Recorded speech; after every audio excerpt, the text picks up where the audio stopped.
పల్నాడు జిల్లా మండల కేంద్రమైన క్రోసూరు గ్రామంలో తెలుగు జాతి ఆరాధ్య దైవం నందమూరి తారక రామారావు వర్ధంతి సందర్భంగా వారి విగ్రహానికి పెదకూరపాడు నియోజకవర్గ తెలుగుదేశం పార్టీ సీనియర్ నాయకులు కంచేటి సాయిబాబు పూలమాలలు వేసి ఘన నివాళులు అర్పించారు. ఈ కార్యక్రమంలో వివిధ గ్రామాల పార్టీ నాయకులు కార్యకర్తలు పాల్గొన్నారు.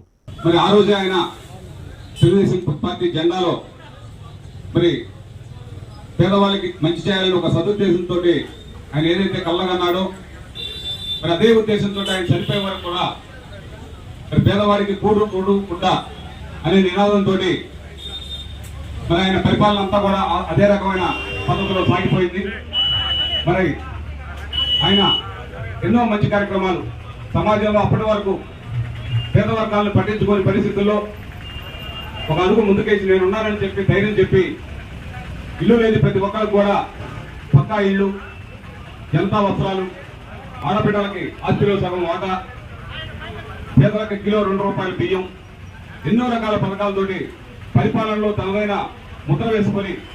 ఆ రోజు నుంచి ఈ రోజు వరకు కూడా ఆయన గతించి 28 సంవత్సరాలు అయినప్పటికీ కూడా మరి ఈ రోజు కూడా మన మధ్యలో ఉన్నట్టుగా ఏ ఒక్క నాయకుడు కూడా ఈ ప్రపంచంలో జరగని విధంగా మరి ఆయన ప్రతి సంవత్సరం కూడా ఆయన వర్ధంతి కార్యక్రమాన్ని ఇంత ఘనంగా మరి ఆంధ్ర రాష్ట్రం మొత్తం నలుమూలలో కూడా ప్రపంచంలో ఎక్కడెక్కడైతే తెలుగు వాళ్ళు ఉంటున్నారో అన్ని చోట్ల కూడా మరి ఎంతో ఘనంగా మరి వర్ధంతిని పురస్కరించుకొని కార్యక్రమాలు ఏర్పాటు చేసుకొని పేదవాళ్ళకి అన్నదానం కానీ మరి రక్తదాన శిబిరాలు కానీ మరి అలాగే పళ్ళు పంపిణీ, హాస్పిటల్లో ఉన్నటువంటి